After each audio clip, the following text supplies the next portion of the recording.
Heavyweight Jamahal Hill. Jamal, thank you very much for joining us today. No problem. How you doing? We'll take our first question from Gabriel Gonzalez with Capeside Press. Your line is open.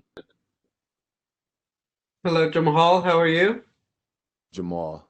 Jamal, How you sorry, doing? I Yeah, you said it doing wrong. well. I wanted to ask you, a little over a year ago, you make it through Contender Series. Now you're in a co-main event on ESPN against a vet and former title challenger. I mean, how would you describe the ride so far? It's been a dream come true. Just been enjoying it, everything that's come with it, and yeah, just having fun with it. I worked hard to get here. Yeah, I just having fun, man. Just living life and having fun. In the UFC, you've gotten to experience both fighting in the arena with the fans and, of course, fighting without it during COVID. I mean, how would you describe both scenarios for you personally? For me personally, fighting in there when I made my debut in Raleigh and I in front of the full crowd, the energy was just crazy.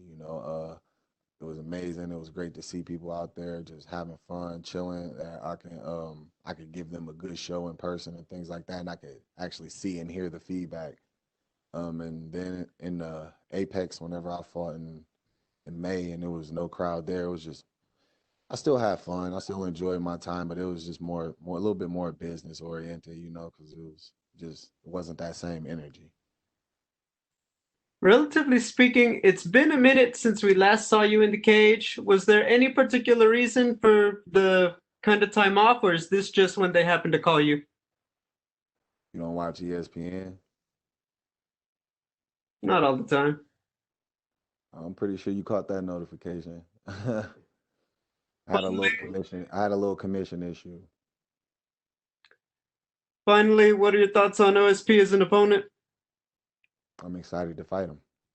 I knew for a long time back in the day, as long as a few years ago, whenever I saw him, I'm eventually gonna get there, and he's gonna probably be one of those tests in the way. So happy to get there to finally, make that a reality and see what's cracking. Hey, thank you, Jamal. Good luck. Thank you. We'll go next to Jordan Ellis with Low Kick MMA. Your line is open. There. So your last fight, obviously, you look sensational getting the win, but unfortunately, it was overturned due to that, positive test for weed. As someone who's been through that whole scenario, how do you feel about them weed laws and how they can potentially change them moving forward? I think it's fucking stupid. It's bad. I'm not the person you want to ask that. I think it's dumb as hell. I think everything that I've had to deal with as a result of that is dumb as fuck. And yeah, I didn't think they need to find focus energy on things that actually matter and not goofy shit like that. And when it comes to stuff like that, you've got this really impressive win, and then they take it away for you for something so minor. How's that from an athlete's point of view?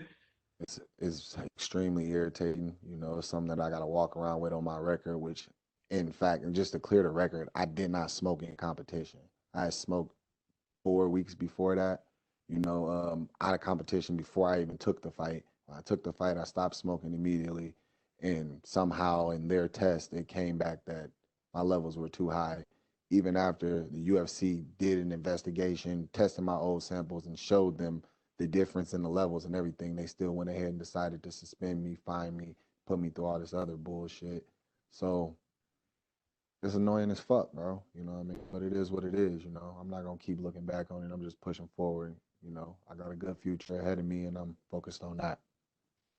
Yeah, and despite everything, you're ending the year on a really big high with the potential of becoming a ranked UFC fighter heading into 2021. How's that feel? You've got OSP in front of you and a potential ranking, this time next week. It's good. I'm excited and I'm ready to just show what I can do. Get in there and have fun. Just put on another show. Got the best job in the world to me. So I'm excited to get back to work. Okay, good luck with it. Thank you. Thank you. We'll go next to Cote Cruz with Ford Win Podcast. Your line is open. Hey Jamal, do you hear me? Yeah, I can hear you, bro. How you doing, sir? Good to talk to you. Good to see you. Good to talk to you too. How about Yeah, you don't see me. That's okay. Imagine I'm just good looking. You will face one of the most experienced guys in the division. How do you feel about this fight, and what do you think a victory over OSP would do for you?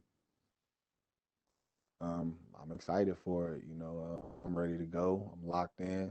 I put the work in like I always do, and it's just time for people to see who Sweet Dreams really is. I forgot what the second part of that question was. It's okay. I was asking you about what do you think a victory over OSP would do for you in your career? Gives me a ranking. So on to the next one. I'm here to take over. I'm here to dominate. It's just another step in that direction. The controversy between USADA and the consumption of THC continues to be one of the most talked about issues. You had to deal with this situation, and now it's Nico Price. What do you think? Because it wasn't USADA. Oh, I see. Not Then a- my bad.